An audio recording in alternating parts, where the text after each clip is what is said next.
Welcome back, everyone, to part 2 of our talks. I've been telling people if you missed it this morning, the best one is this one. So good job coming to talk number 2. I'm going to start off again with another brief meditation. This one comes from Lisa Miller, and this is integrated into the Awakened Awareness groups that I was sharing about that we've been doing on college campuses in the first hour this morning. And so I invite you again to settle into your seat, center yourself for a moment. So sit down, close your eyes, and remember your breath is your anchor. And so take a few intentional breaths. They don't need to be deep breaths, but calm breaths that feel comfortable to you. And we'll just give you a moment to settle in. And as you center yourself, set before yourself a table. And to your table, you may invite anyone, living or deceased. Anyone who truly has your best interest in mind.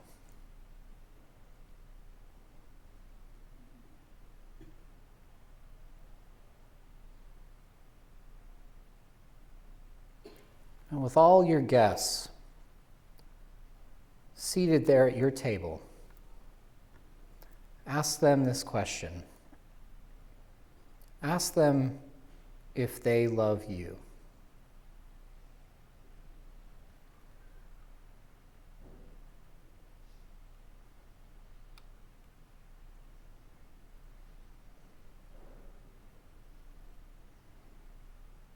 And now, at your table, invite your higher self. The part of you that is much greater than anything you've done or not done. Anything you have or don't have.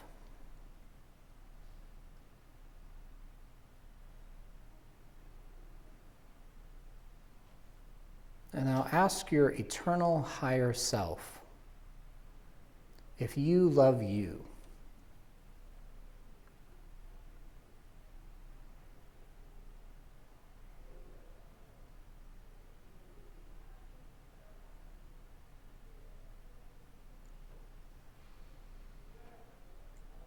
And now to your table, invite your higher power.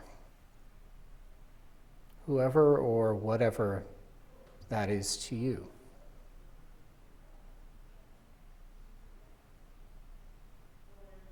And ask your higher power if your higher power loves you.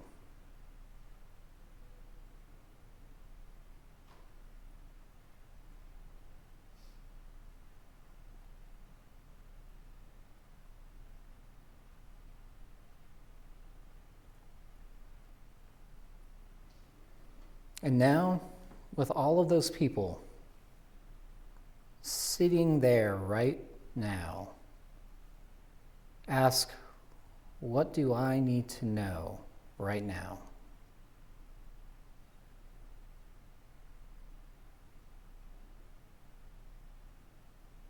What do they need to tell me?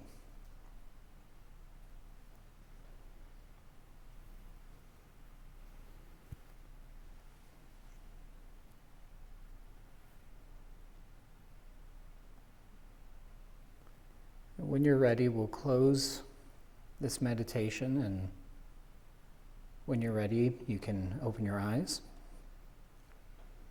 Yeah, and it's been my experience, particularly with younger adults, that the phrase higher self is very foreign. It's really interesting. Maybe it's just me from my first person experience, but particularly in the 18s to 30s range, there was almost a mass extinction in my experience of transcendent language. And the notion of a higher self can be very confusing for a lot of people.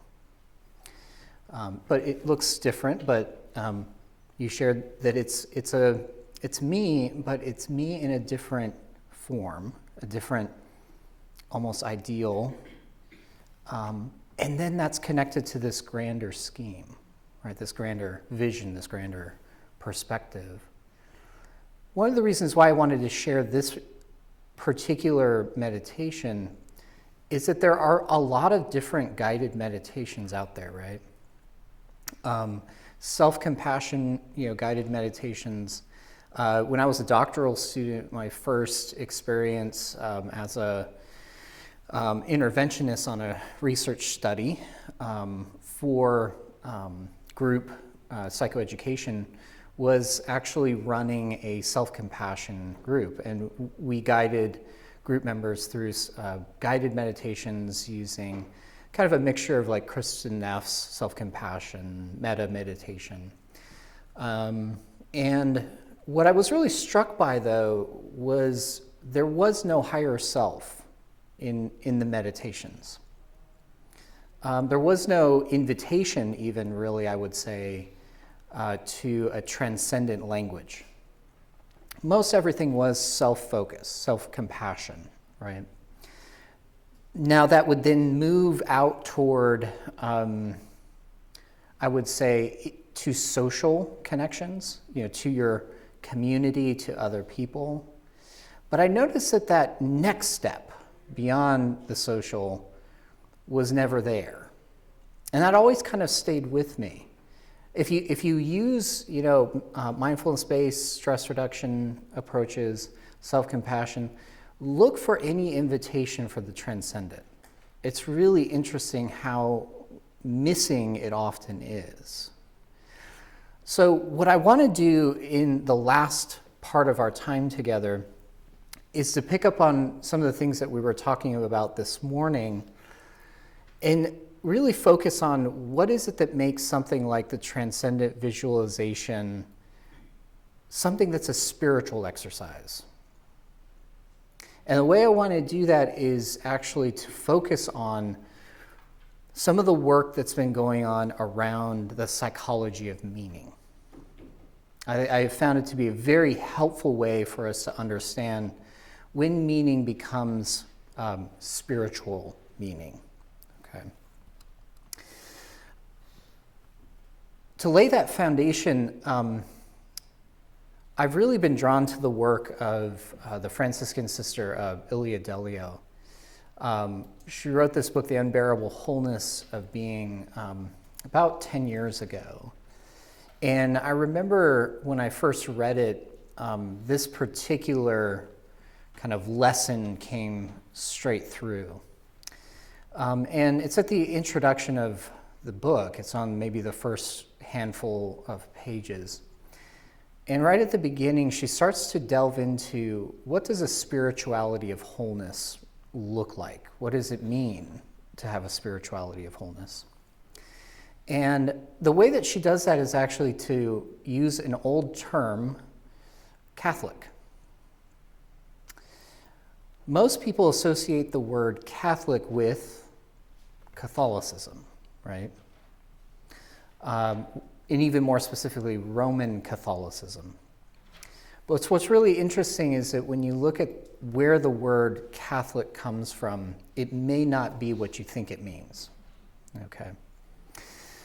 Right out of the block, the term Catholicity means openness, and in contrast to what is incomplete, partial, sectarian, factional, tribal, and selective, the term Catholicity promises a worldview that is universal in classical Greek. Kata, a preposition, and halos, a noun. When coupled, become katha halu, an adverb meaning holy. So pay attention to the spelling, W-H-O-L-L-E, not H-O-L-Y. And katholikos, a substantive that is best rendered Catholicity in English. The word connotes movement towards universality or wholeness. So when you hear the word Catholic, think toward the universal wholeness. I think it's important to mention because when you look at the paradigms of mental health today, they're all about wholeness, right? Part of this does come from the World Health Organization. So the World Health Organization in Geneva put out a statement back in the 1980s, I want to say, that was a new definition of health at the time. And health, according to the World Health Organization to this day, is a state of complete physical, mental, social well-being, and not merely the absence of disease or infirmity. What word do you see missing from that definition of wholeness? Right, yeah. When the wellness paradigm first started, it didn't include spirituality.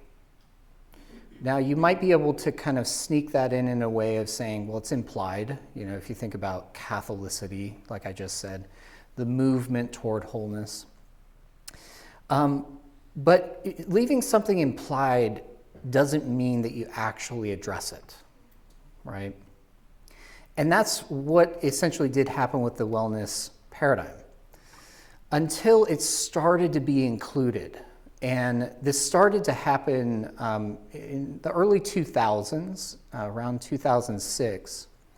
The first major federal health organization, SAMHSA, included spirituality as part of the wellness wheel of seeing holistic care as something inclusive of spirituality.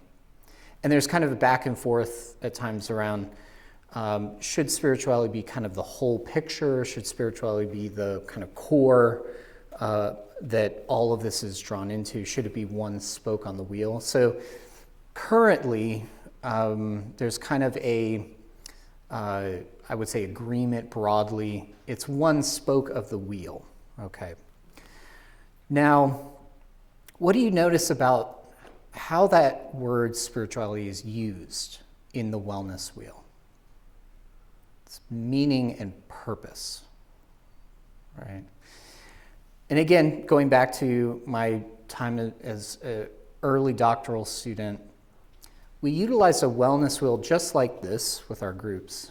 And we said, how would you put yourself, reflect for a minute, how is your wellness along all of these dimensions? And predictably, what do you think the atheists in the group said? Where do I fit under spirituality? Right? Is my wellness less than because I don't believe I'm a spiritual person? Does that mean I lack meaning and purpose? So you get the tension there, right? So on the one hand, these were attempts to be more inclusive in the, I would say, application of what we were learning about health and well-being to now wellness. But there is an inbuilt tension, and it's around this, what does meaning really mean, right? So let's talk about meaning. Who is not familiar with Viktor Frankl? Okay, so I'm in good company here, right? So you know the story then of Viktor Frankl. Frankl was the first psychologist, psychotherapist to really kind of say we need to be talking about meaning in therapy.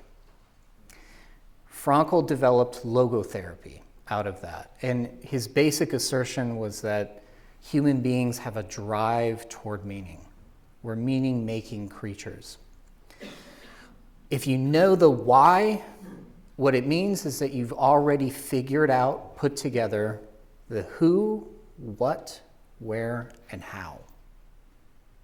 So meaning is an organizing framework for life.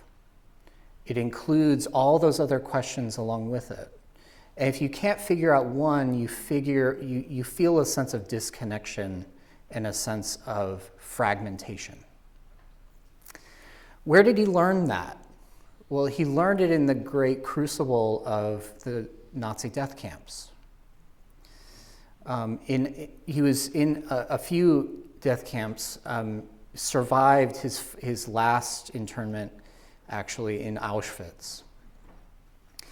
And it's in those death camps that he said meaning was the thing that kept people alive.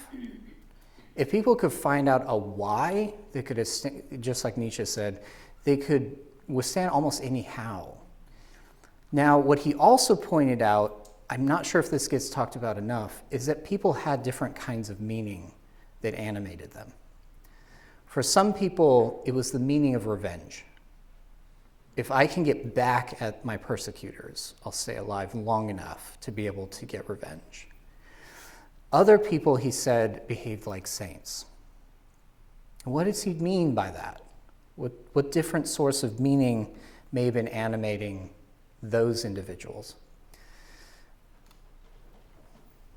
I love the story of Maximilian Kolbe because there are so many times in the history of our field where these intersecting lines just come together. And Maximilian Kolbe's life is kind of one of those moments in which you do find that happening with Viktor Frankl. Not only because of the topic of meaning, but temporally, they actually lived in the same death camp. St. Maximilian Kolbe, now St. Maximilian Kolbe, is Polish Franciscan, estimated that he helped to rescue about 1,500 Jewish refugees. He was imprisoned because of his role in those escape efforts. And so he was a Franciscan priest. He himself was not Jewish, but because of his role, he did get arrested and placed in Auschwitz.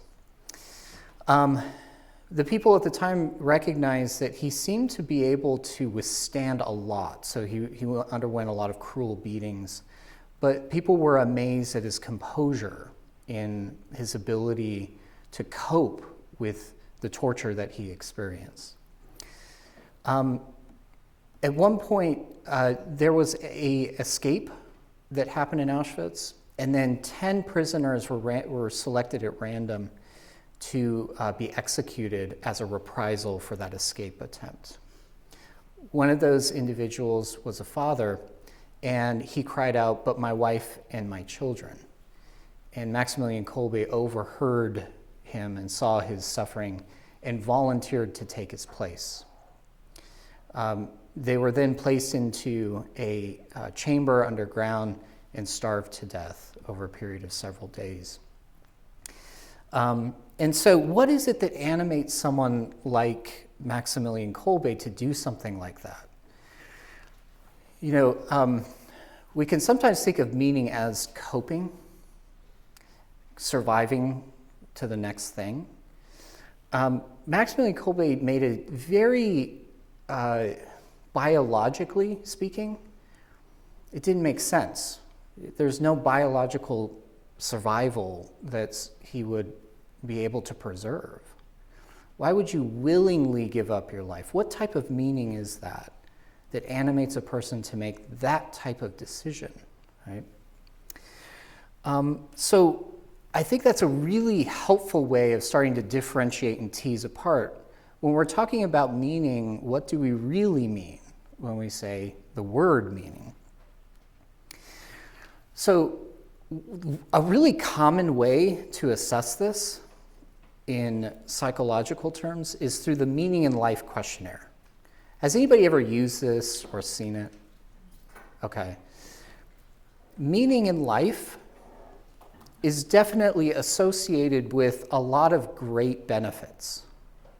People who report high meaning in life also report a lot of other, psychologically beneficial factors. So yes, they are less depressed, less anxious. They feel, like they have greater resilience, right? So all of those things that, Viktor Frankl was talking about do seem to line up with that. That greater meaning means typically better psychological functioning just overall.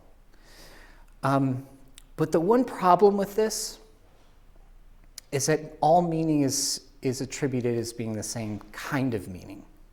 So if you look at the items, I understand my life's meaning. Okay, what is that?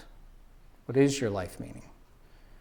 So if it doesn't really, in other words, doesn't differentiate, in Viktor Frankl's terms, the people who behaved poorly and the people who behaved like saints.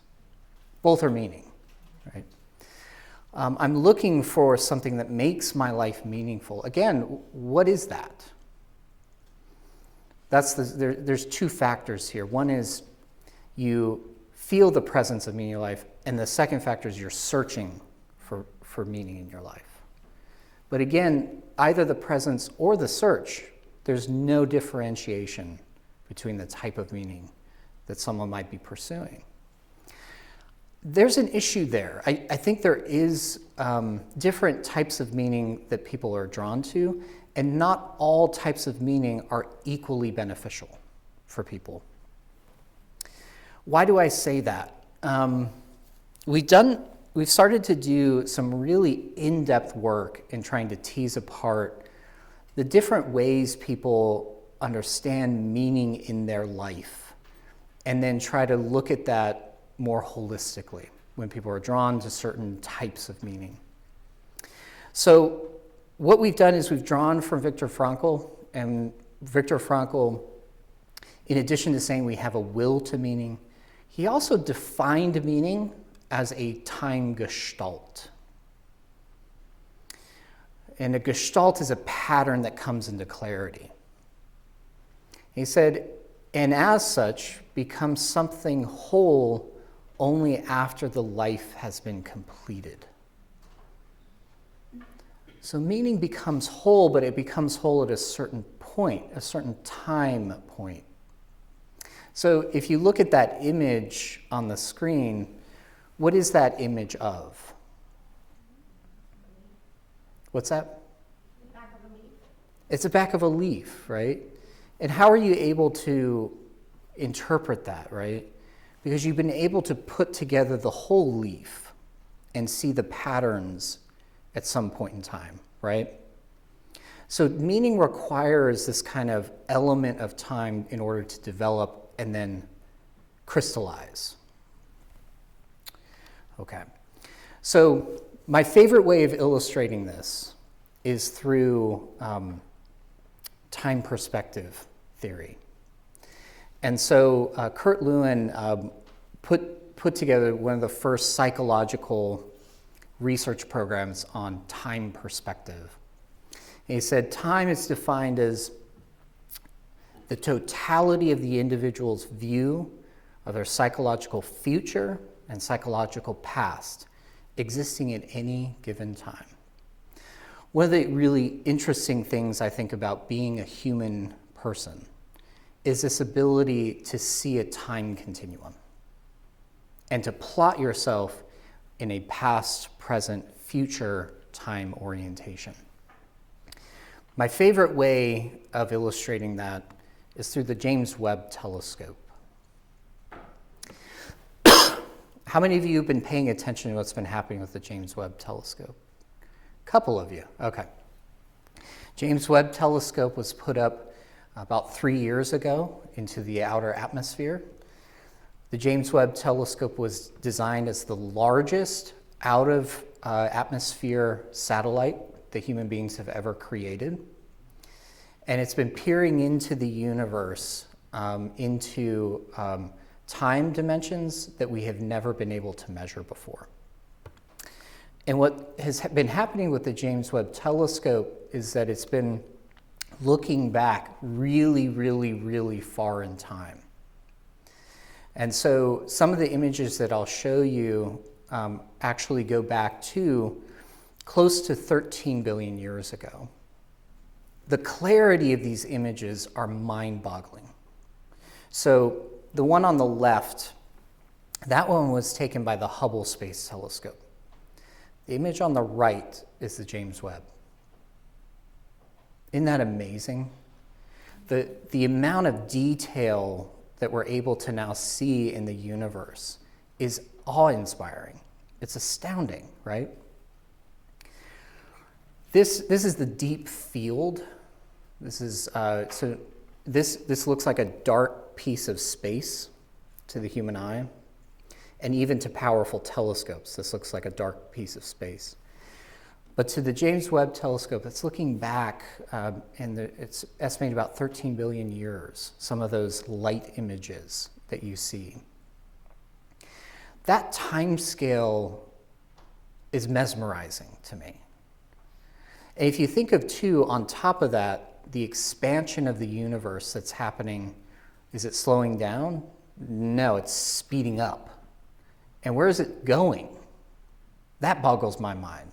I mean, if you want to spend some time really going down a rabbit trail, think about where are all those stars and galaxies all headed? What's on the other end of them? Is that right? Think of the time element of that future that all these billions of stars and galaxies are headed toward. And this is just the James Webb showing off, right? I mean, just the clarity of these, gaseous expanses. This is a star forming. This is a cartwheel galaxy. It's insane.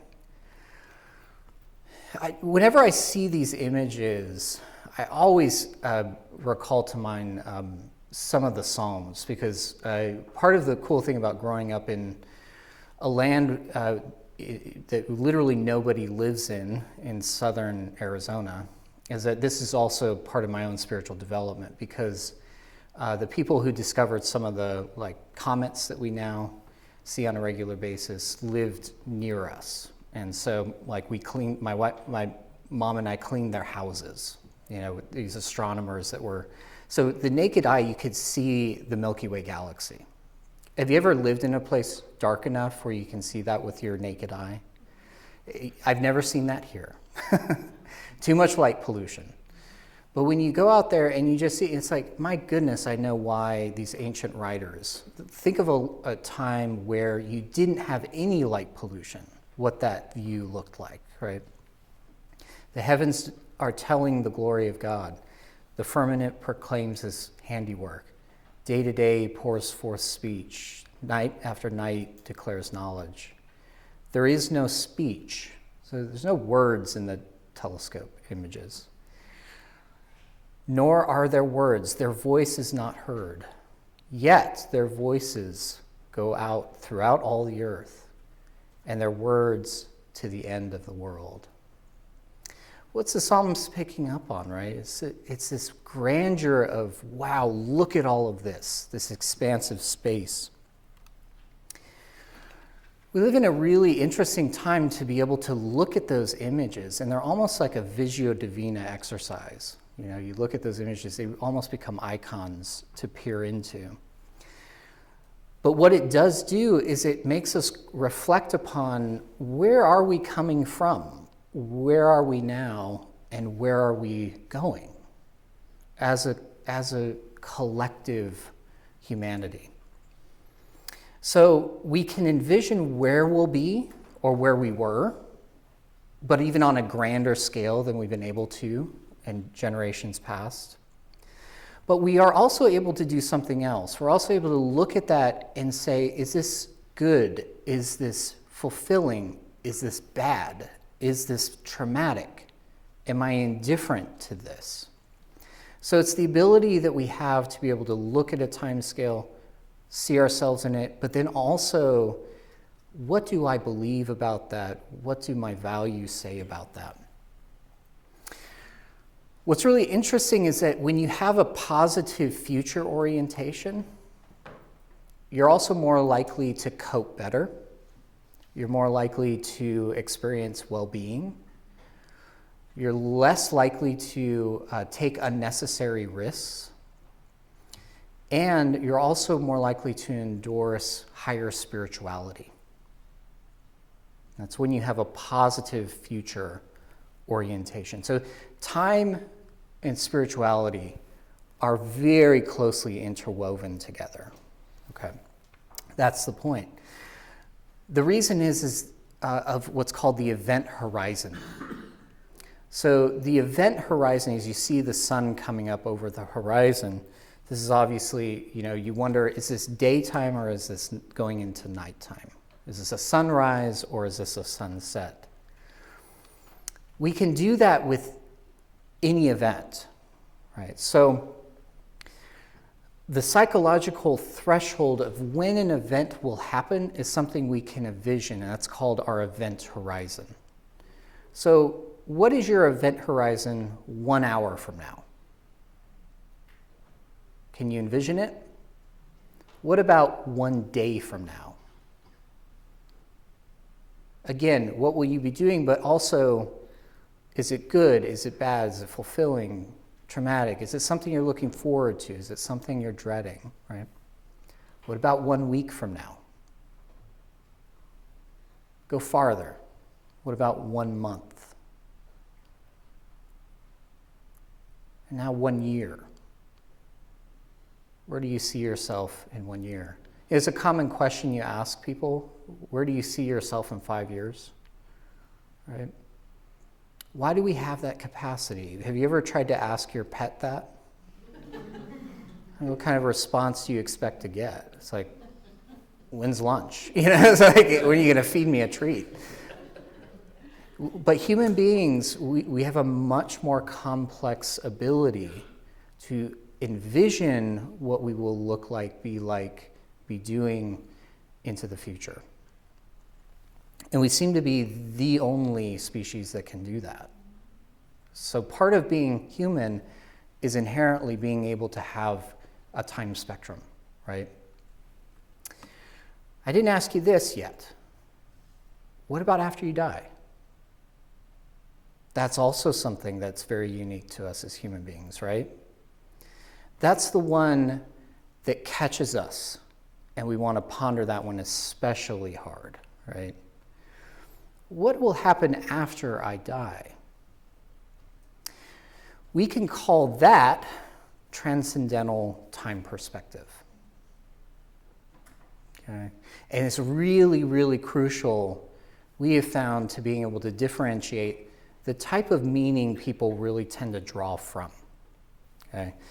The person who really started to actually look at this was Philip Zimbardo. So do you remember from your psychology training, or even just from the popular press, Philip Zimbardo's prison experiments, remember? So he had students play the role of the prison guard, and he had other students play the role of the prisoner. And he documented how adopting those roles can really affect your attitude, perception, and behavior, right? Less people know that he also developed a time perspective measure and started studying when you adopt a certain time perspective to your life, how does that influence your well-being, your emotions, your behavior, the values that you have? In that QR code, you can go online and you can actually take the time perspective measure. And it'll ask you to go through a series of about, I want to say, 30 or 40 questions. And it will give you a profile of your time perspective. It will break it down into, I won't go into all the details, but it will kind of go into like a past, like for instance, some people have a past negative time perspective. And this is really closely associated with feelings of depression. When you look back at your past, you have a negative view. Depression can also be related, for instance, to a negative future orientation. So this is the cognitive triad, right, of depression. Regrets past, hopeless future. There's also another scale called the Transcendental Time Perspective Scale.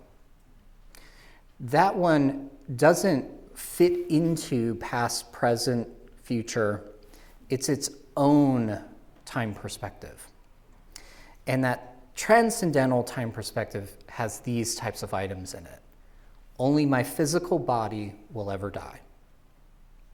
If you endorse that, you have a higher score on time perspective that's transcendental. My body is just a temporary home for the real me. Death is just a new beginning. I will be held accountable for my actions on earth when I die. So do you see how crucial it is how people view their selves after they die as its orientation toward transcendence? Okay. That's what I want to emphasize. So, going back to Paul Tillich. Paul Tillich said that our ultimate concerns are made up of our orientation toward three vital psychological perspectives. The first being infinitude. And infinitude, all of these are held in tension with their opposites. So infinitude versus finitude.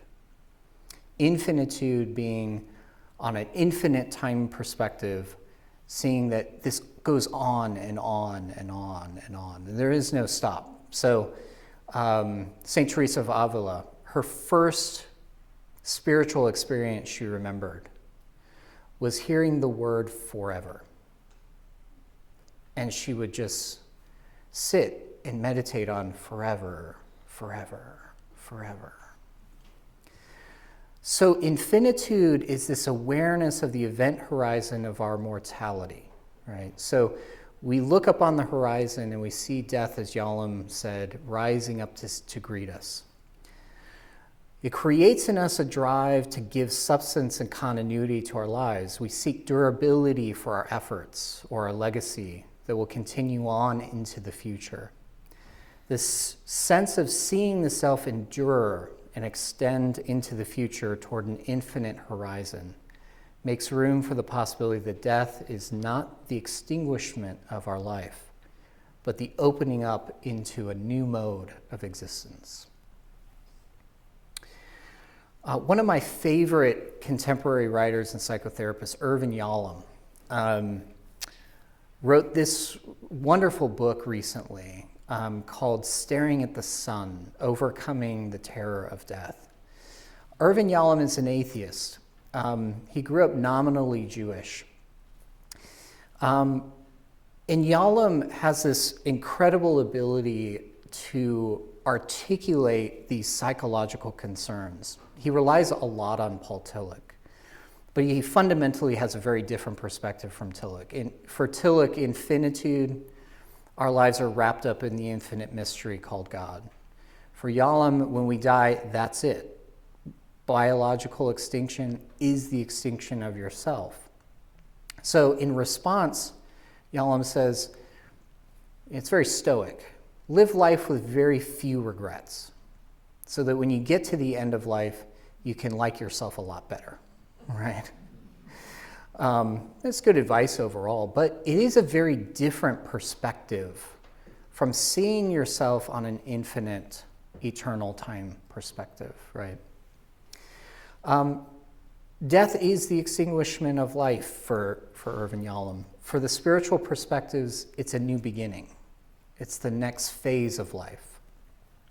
So it is an interesting contrast with the psychology of meaning that came out of existentialism and the meaning that comes out of the spiritual traditions. I do think they are very different types of meaning.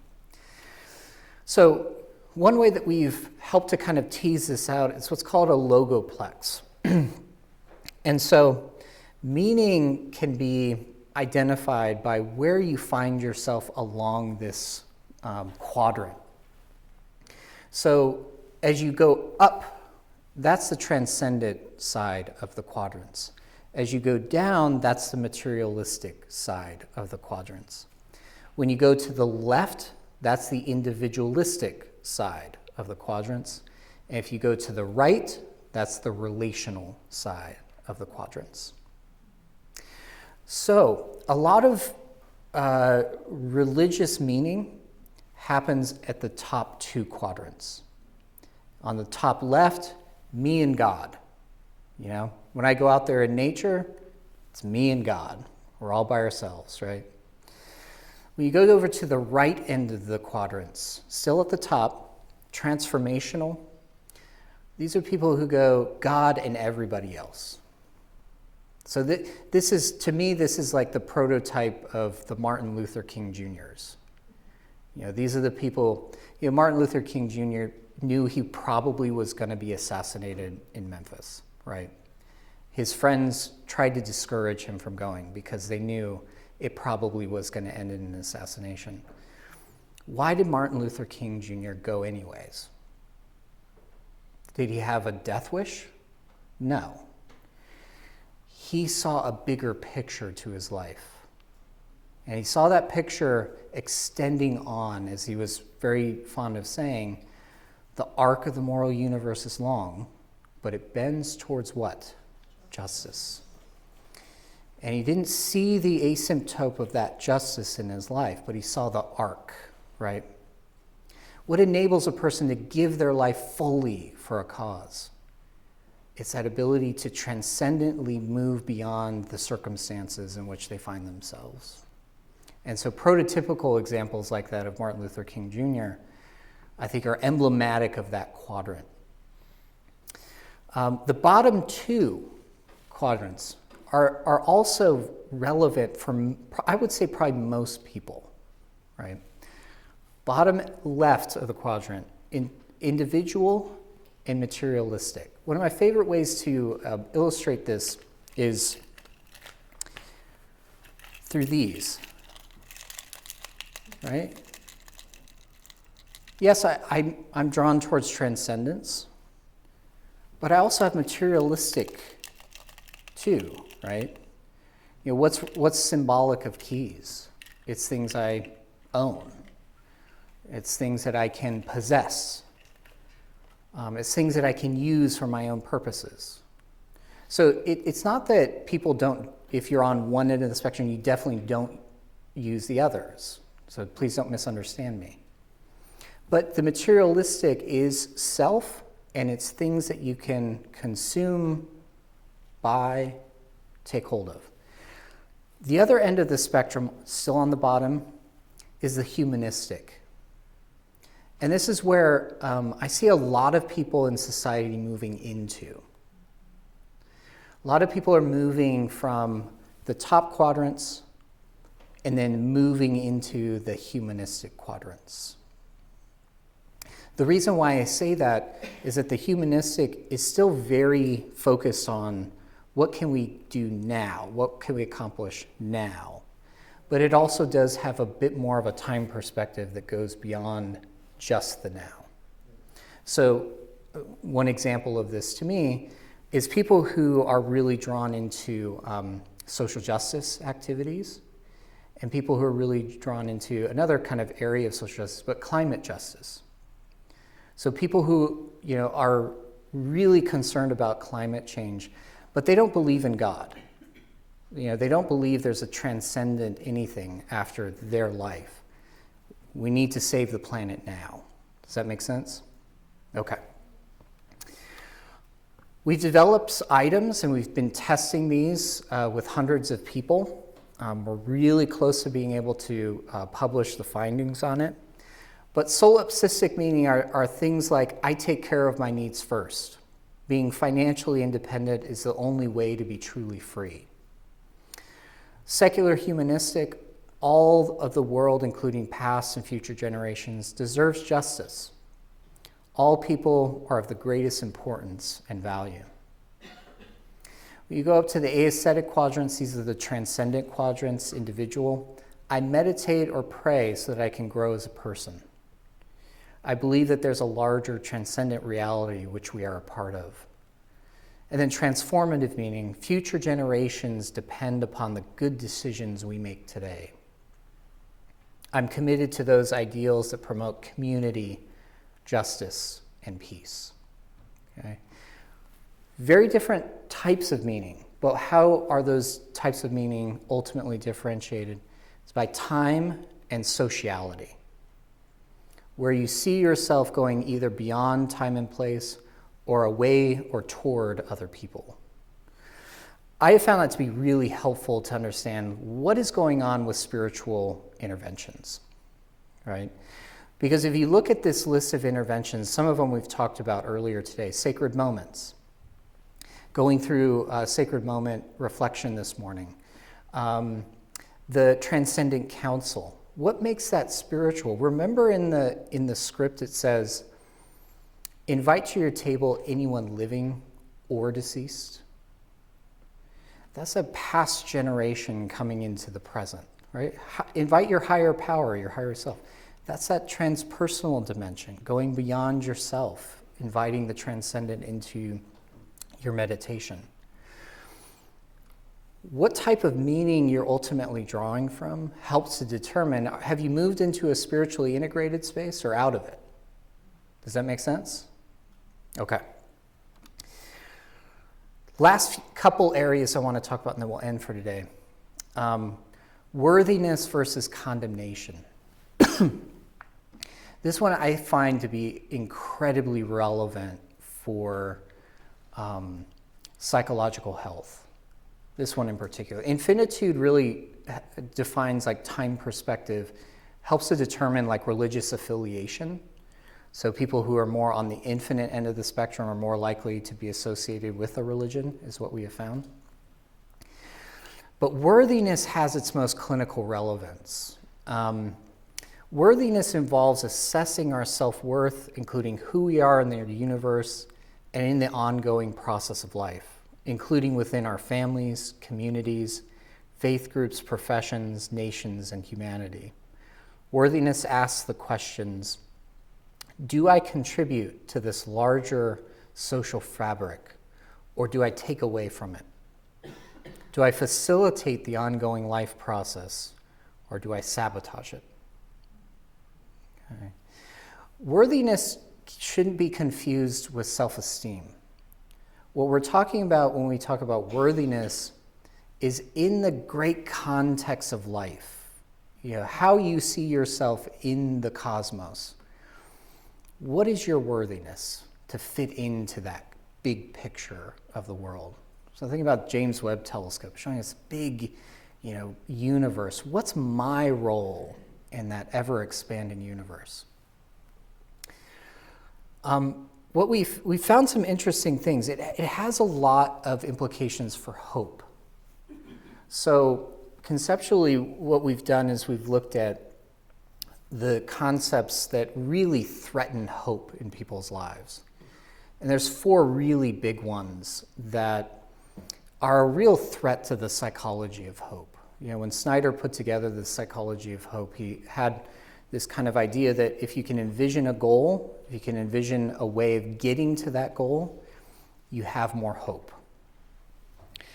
The problem is that there are many things in life that because of just how universal they are and how tragic they are, cut through that basic framework of thinking about a goal, destination, and how to get there.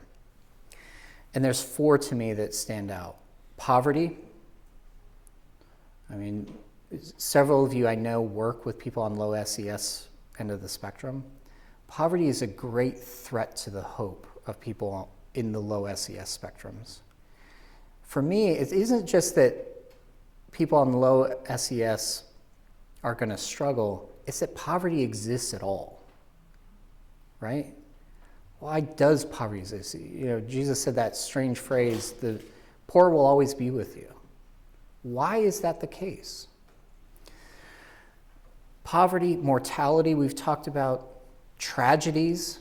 You all specialize in hearing the tragic stories of life. And there are just no silver linings to some tragic stories. And actually, to try to draw a silver lining around some tragedies is incredibly disrespectful to that person, right? Absurdity. There are certain things that happen in life, they're just absurd. They just don't make any sense whatsoever. So what I think happens, and I think the potential that happens at least, is that when people adopt a transcendent perspective, it helps to address each one of these threats to hope without minimizing them, but rather seeing them as something to be faced up to, that these are part of the human existence. And all the world's traditions have confronted these in their own ways. And I think part of the reason why we still have religions is because they provide compelling responses to each one of these, but they do it transcendently. They don't do it solipsistically. Okay.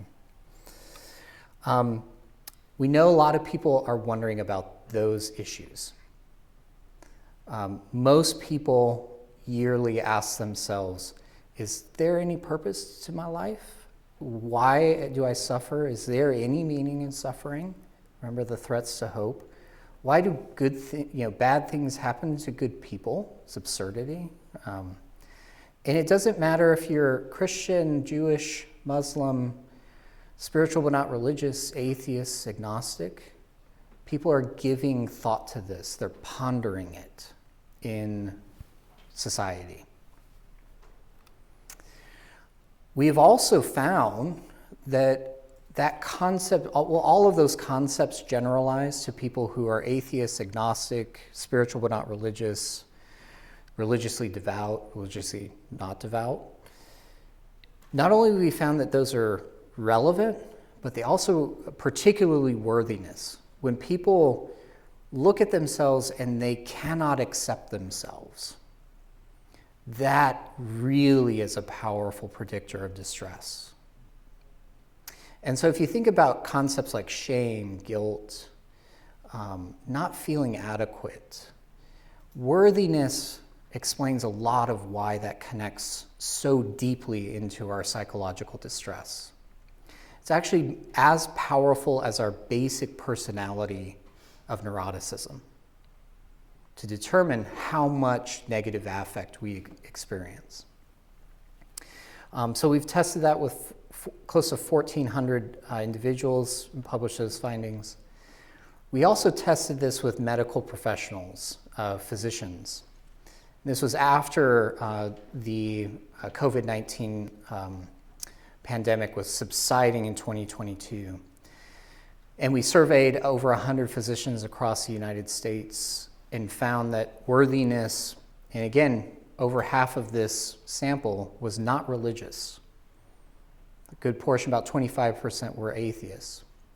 Worthiness was the predictor of how they felt about their life. It's particularly painful for physicians, because physicians, after the COVID-19 pandemic, were one of the highest rates of suicide of any profession. And think of what the challenges our physicians face, right? They're almost put into this position of having to be God to people. They have to be the healer, sometimes to save lives. And to face that pressure on a daily basis, especially after what they went through in 2020 into 2021. And that's part of the reason why I'm so excited about this, though, because if we can help people begin to see their worthiness anew and to affirm themselves, we can help prevent a lot of problems. All right, well, I can talk all day about this stuff, so I know you got to get to your CEs and also probably to dinner and family, so yeah. But thank you all for your time. Enjoyed it.